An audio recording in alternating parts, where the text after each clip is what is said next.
रहस्यमयी आईना। बहुत समय पहले जापान के एक सुदूर हिस्से में एक दंपति अपनी प्यारी सी बेटी के साथ रहते थे। बेटी अपने माता पिता की लाडली थी। एक बार उस आदमी को व्यापार के सिलसिले में क्योटो जाना पड़ा।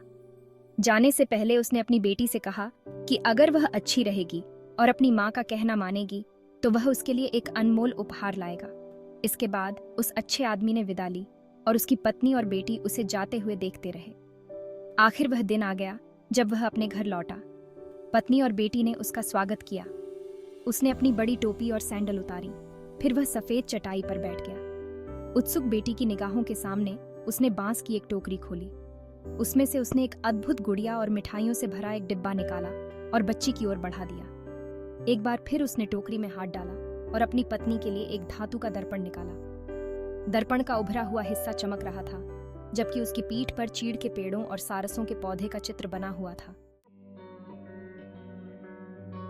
उस आदमी की पत्नी ने पहले कभी आईना नहीं देखा था और उसमें देखने पर उसे लगा कि कोई दूसरी औरत उसे देख रही है। उसके अचरज की सीमा ना रही। उसके पति ने उसे दर्पण का रहस्य समझाया और इसे संभाल कर रखने को कहा। खुशियों के इस माहौल के कुछ समय बाद वह महिला बहुत बीमार हो गई। मरने से ठीक पहले उसने अपनी बेटी को बुलाया और कहा, बच्चे, जब मैं चली जाऊंगी तो अपने पिता का खूब ध्यान रखना। तुम मुझे बहुत याद करोगी, लेकिन यह दर्पण ले लो। जब भी तुम अकेला महसूस करो, इसमें देखना और तुम हमेशा मुझे देख पाओगी। इतना कहते हुए वह चल बसी। कुछ समय बाद उस आदमी ने दूसरी शादी कर ली। उसकी दूसरी पत्नी सौतेली बेटी से जरा भी प्यार नहीं करती थी, लेकिन वह बच्ची अपनी माँ के शब्दों को याद करते हुए एक कोने में जाकर दर्पण देखा करती। उसे लगता जैसे उसने अपनी प्यारी माँ का चेहरा देखा हो, जैसा दर्द या बीमारी के दिनों में नहीं, बल्कि युवा और सुंदर। एक दिन बच्ची की सौतेली माँ ने उसे कोने में किसी चीज के साथ दुबके खुद से बुदबुदाते हुए देख लिया। अज्ञानी सौतेली माँ, जो बच्ची से घृणा करती थी और मानती थी कि बच्ची भी उससे नफरत करती है, उसने सोचा कि यह बच्ची कोई जादू टोना कर रही है, शायद एक पुतला बनाकर उसमें पिन चुभा रही है। इस वहम से भरी सौतेली माँ अपने पति के पास गई और उसे बताया कि उसकी दुष्ट बच्ची उसे जादू से मारने के लिए कुछ कर रही है। पति ने जब यह अजीब बात सुनी तो वह सीधे अपनी बेटी के कमरे में गया। उसने बच्ची को अचानक ही देख लिया और लड़की ने जैसे ही उसे देखा, दर्पण अपनी आस्तीन में छुपा लिया। पहली बार उसके पिता को गुस्सा आया और उन्हें लगा कि शायद उसकी पत्नी ने सच ही कहा है। उसने अपनी पत्नी की शिकायत बच्ची को दोहराई।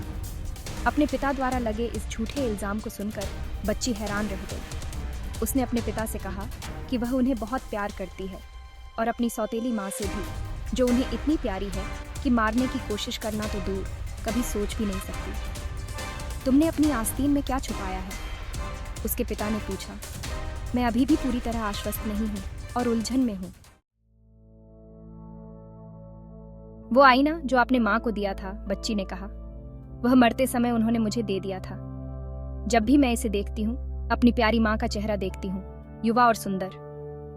जब मेरा दिल दुखता है, और हाँ, ये हाल ही में इतना दुखा है कि जब मैं आईना निकालती हूँ और माँ का मुस्कुराता हुआ चेहरा मुझे सुकून देता है, कड़वे शब्द और गुस्से से भरी नजरों को सहने की ताकत देता है। तब वह आदमी सब समझ गया और अपनी बच्ची के लिए उसका प्यार और बढ़ गया। यहाँ तक कि बच्ची की सौतेली माँ ने भी, जब उसे सच्चाई पता चली, शर्मिंदा होकर माफी मांगी। उस बच्ची ने भी, जिसने दर्पण में अपनी माँ का चेहरा देखा था, उसे माफ कर दिया और उस घर से दुख हमेशा के लिए चला गया।